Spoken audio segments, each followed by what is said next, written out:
Tout par gel, tout simple, tout bon, tout pratique. Vos courses livrées partout en France. Tout par gel, depuis 70 ans à votre service pour vous livrer le meilleur du surgelé. «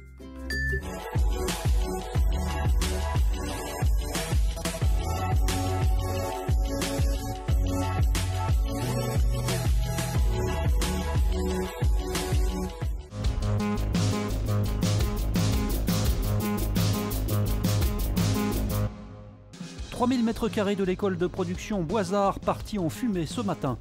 La piste criminelle pour le feu qui a fait 2 morts samedi route de Vienne.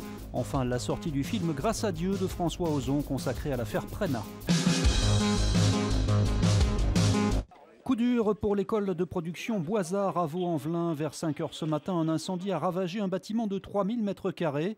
Heureusement, pas de victimes, mais d'importants dégâts comme a pu le constater le président de la région qui s'est rendu sur place. On a commencé à consulter les lycées professionnels qui sont autour pour que les élèves de Boisard puissent être accueillis par solidarité sur les sites, soit carrosserie, soit d'écoles de production qui sont autour. Et puis derrière, il faut reconstruire. Il y avait un projet de reconstruction ici qui était à 10 millions d'euros. Je viens d'annoncer que la région en financerait 7 millions d'euros pour organiser la reconstruction. Les équipes étaient évidemment un peu abattus ce matin, ils ont travaillé de nombreuses années dans ces ateliers, à construire petit à petit, dans le but de transmettre. Notre priorité à cette heure-ci, c'est du court terme, c'est dans 4 mois, il y a le CAP, il y a le bac pro, et et on a une vingtaine de jeunes que l'on doit préparer à ces épreuves-là. Conséquence de cet incendie, l'école Boisard devrait rester fermée jusqu'en milieu de semaine. Donc l'école elle est fermée au moins jusqu'à mercredi matin parce qu'il faut que l'on sécurise le site et qu'on remette en service l'électricité. Et dès que l'électricité, que le site est sécurisé, les autres ateliers de menuiserie, de mécanique, etc., de mécanique poids lourd, pourront reprendre leur activité normalement. On ignore pour l'instant l'origine de cet incendie. C'est apparemment une explosion criminelle, d'après le procureur de la République. Raquette ou quelque chose dans ce sens-là, ou chantage, je ne sais pas. La piste criminelle semble bien se confirmer aujourd'hui, après l'explosion suivie d'un incendie dans le 8e arrondissement qui a coûté la vie samedi soir à une femme enceinte et une fillette de 4 ans, faisant également 4 blessés.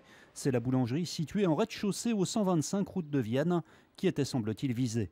Il semblerait que cette boulangerie qui était installée depuis assez peu de temps, quelques mois, avait des problèmes, des pressions qui étaient exercées sur elle. Il y avait un certain nombre d'événements qui s'étaient passés selon les services de police. Donc bien entendu, la police judiciaire et l'enquête du procureur sont en train de remonter un petit peu l'ensemble de ces éléments. Et je crois que dès la nuit de samedi et dimanche, ils ont réentendu un certain nombre de personnes, de riverains. Les habitants de l'immeuble dévasté ont dû être relogés. Une cellule de soutien psychologique a aussi été constituée. Sur la question des enfants, puisque une toute petite fille a été victime, la mairie du 8e met en place une cellule de psychologique dans l'école où était scolarisée cette petite fille et également met en place une assistance en ce qui concerne les riverains qui sont extrêmement touchés par cet événement. On l'a appris aujourd'hui, une marche blanche en mémoire des 2 victimes sera organisée jeudi à 17 h. Pour nous, c'est très émouvant de revenir à Lyon présenter ce film parce qu'il a été en partie tourné ici. Et puis toute l'histoire qu'on raconte, c'est vraiment passé à Lyon. Je m'appelle Alexandre Guérin, père de 5 enfants. Je découvre il y a 1 mois, par hasard, que le père Prénat est revenu sur la région de Lyon, comme avant. Il t'a vu? Oui, je sais.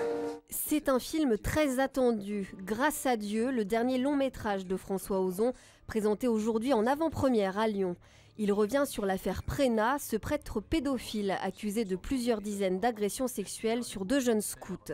Le fait divers, c'est un point de départ pour parler des victimes. Et le vrai sujet du film, c'est la libération de la parole. Qu'est-ce que ça provoque? Quelles sont les répercussions au sein d'une famille, au sein d'un entourage, quand quelqu'un ose parler, révéler ce qui lui est arrivé quand il était enfant? On se rend compte que souvent, un enfant abusé, c'est une bombe à retardement Et quand elle explose, ça touche tout le monde autour de lui. Personnage principal de ce film, Alexandre Aizé, incarné par Melville Poupeau. Il est le premier à avoir porté plainte en 2014. Il y avait beaucoup d'appréhension au départ parce que François Ozon, c'est quelqu'un qui aime filmer l'intime. Et effectivement, on ne savait pas du tout ce qui allait ressentir du film. Et au fur et à mesure des avant-premières qu'on a pu faire et des débats, en fait, on a vu l'impact et c'est plutôt, à mon avis, une très grande réussite pour enfin parler de ce sujet. Grâce à Dieu est donc présenté en avant-première ce soir au Comédia de Lyon et au cinéma Mourguet de Sainte-Foy-les-Lyons, ville où officiait le père Prénat. Fin de la belle série pour l'OL qui s'est incliné hier soir sur la pelouse de Nice, 1-0, but inscrit sur pénalty à la 68e minute par Rémi Walter. Des Lyonnais qui ont de quoi nourrir de sérieux regrets tant les occasions ont été nombreuses. Résultat, les hommes de Bruno Genesio cèdent encore un peu plus de terrain à Lille dans la course pour la 2e place. Prochain rendez-vous vendredi avec la réception de Guingamp. L'OL qui perd des points donc et Caroline Garcia qui offre celui de la victoire à la France en quart de finale de la Fed Cup. La Lyonnaise a gagné ses 2 matchs ce week-end face à la Belgique. Un retour gagnant pour la numéro 1 française, absente depuis 2 ans chez les Bleus. En demi-finale, la France affrontera la Roumanie.